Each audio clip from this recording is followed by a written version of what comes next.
Fall has a way of quietly reminding us that time is moving, whether we're ready for it or not. The garden looks calmer now, almost empty in places, but beneath the surface, this is one of the most important moments of the entire year. What happens today decides what thrives next season, and that's exactly what we're working on. This day is about planting garlic, cutting back hostas that have finished their show, and finally getting one last crabapple tree into the ground before winter settles in for real. It's not flashy work, but it's meaningful work, and it's the kind that pays you back months down the road when you least expect it. We're starting in the raised bed vegetable garden, a space that looks completely different than it did just a few weeks ago. Earlier in the season, this area was bursting with growth, color, and energy. Now it's quieter, with only a few determined plants still holding on. Bachelor's buttons have self-seeded and surprised us with another bloom. Peas have spilled out over the edge of the bed, still producing flowers even this late in the season. Broccoli that never fully formed heads has turned into chicken feed instead, proving that nothing in the garden truly goes to waste. Even when a bed looks empty, it's never really empty. The soil still holds memory. It remembers what grew there, what fed it, and what it gave back. Spinach has already been eaten down. Beans and melons have been cleared out. A blueberry plant stands glowing with fall color, reminding us that beauty doesn't fade all at once, it changes. This is where the garlic will go this year. Before anything gets planted, the setup matters. The hoops come off. The bed gets worked deeply. Garlic is a heavy feeder, and if it doesn't get what it needs early, it shows later. Last year was proof of that. Smaller heads, less vigor, and a quiet reminder that soil preparation is never optional if you want great results. The soil gets amended generously with compost and starter fertilizer. Not just mixed in lightly, but really worked through.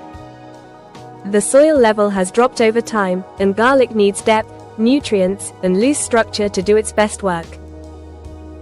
Worms show up immediately, a sign that the soil is alive and active. That kind of life is the foundation of everything that follows. The garlic being planted today comes from our own harvest. Italian hardneck garlic, grown right here, saved specifically for this moment. The heads aren't as large as usual, but the cloves inside are still strong and healthy. That's what matters. Flavor doesn't disappear with size, and these cloves still carry everything they need to grow into something better next season. Each head gets carefully separated, keeping as much of the papery skin intact as possible. The biggest cloves are set aside first. Smaller ones are still usable, but size at planting often translates to size at harvest. This variety forms a single ring of cloves around a central hard stem, unlike softneck garlic which forms multiple layers and stores longer. Hardneck may not keep as long, but the flavor makes up for it every time. Italian garlic has always been reliable here. Strong, bold flavor that builds instead of hitting all at once. Easy to grow. Consistent. It's the kind of plant you come back to year after year because it earns its place. Because the bed has been fully worked and loosened, there's no need to dig trenches. The cloves are laid out visually first, spaced evenly so everything lines up cleanly. Pointed side up. Root side down. Simple rules, but they matter. Each clove gets pressed gently into the soil and tucked in, covered just enough to protect it while still allowing it to breathe. Once everything is planted, the bed gets watered deeply. More compost goes on top. This is an investment, and the return won't show up tomorrow or next week. It shows up in spring when green shoots push through cold soil, and again in early summer when full heads are pulled from the ground. Garlic doesn't rush. It builds roots slowly through winter, even when nothing seems to be happening above ground. Growth pauses, then resumes when warmth returns. Harvest usually comes around the 4th of July, but everything that determines that harvest starts right here. With the garlic done, attention shifts to the ornamental side of the garden. Hostas are at different stages depending on exposure. Some are still holding on to color, while others have turned pale and translucent from cold nights. Those are ready to be cut back. Others will wait. Not everything needs to be done at once. The garden rewards consistency more than intensity. Small, steady efforts keep things manageable and prevent overwhelm. Some hostas can even be left until they completely flop, making cleanup as simple as pulling the leaves away by hand. As areas get cleaned up, the structure of the garden becomes more visible. Oakleaf hydrangeas glow with deep fall color. The dried blooms catch the light and add texture long after flowering season has passed. Ferns flattened by cold remind us that not everything needs to look perfect right now. Dormancy is part of the cycle. Plans for future changes start to feel clearer.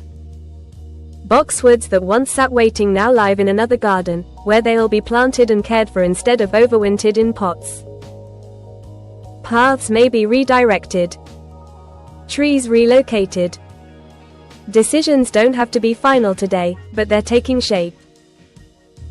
The final task for the day is one that's been waiting quietly in the background. A sugar-time crabapple tree, the last from a recent delivery, needs to get into the ground before real cold arrives. Crabapples thrive here, and this one is expected to become a focal point, bright white blooms in spring, structure and interest the rest of the year. The weather has been generous. Mild temperatures. Rain in the forecast. Conditions like this don't last forever, and planting windows close quickly once winter decides to show up for real. Nearby, a Russian hawthorn stands as proof of what patience can do. Once struggling, now thriving, loaded with berries that mark where spring blooms once covered every branch. Trees like that change how you feel about a space without ever demanding attention. Equipment comes out to move the crabapple into place. Forks, auger, careful positioning. Height and spacing matter. Where this tree sits now determines how it will interact with everything around it for decades. Once planted, the tree settles naturally into its surroundings. Leaves still cling to the branches, offering a preview of what this spot will look like when everything fills in. Grasses, shrubs, and neighboring trees frame it without competition. It feels right, and that feeling matters more than measurements on paper. The hull is backfilled, soil firmed gently, and everything is watered in thoroughly. With rain coming and dormancy approaching, this tree won't need much attention until spring. Its roots will quietly establish while the garden rests. As the day wraps up, the list of completed projects feels satisfying. Garlic planted. Hostas cleaned up. A tree finally in the ground. These are the kinds of days that don't always feel dramatic in the moment, but they shape the seasons ahead. Gardening isn't about instant results. It's about trust. Trust that what you do now matters later.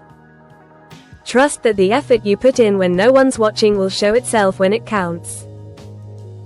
And that's where this day ends. Not with a big reveal, but with quiet progress, setting the stage for what comes next.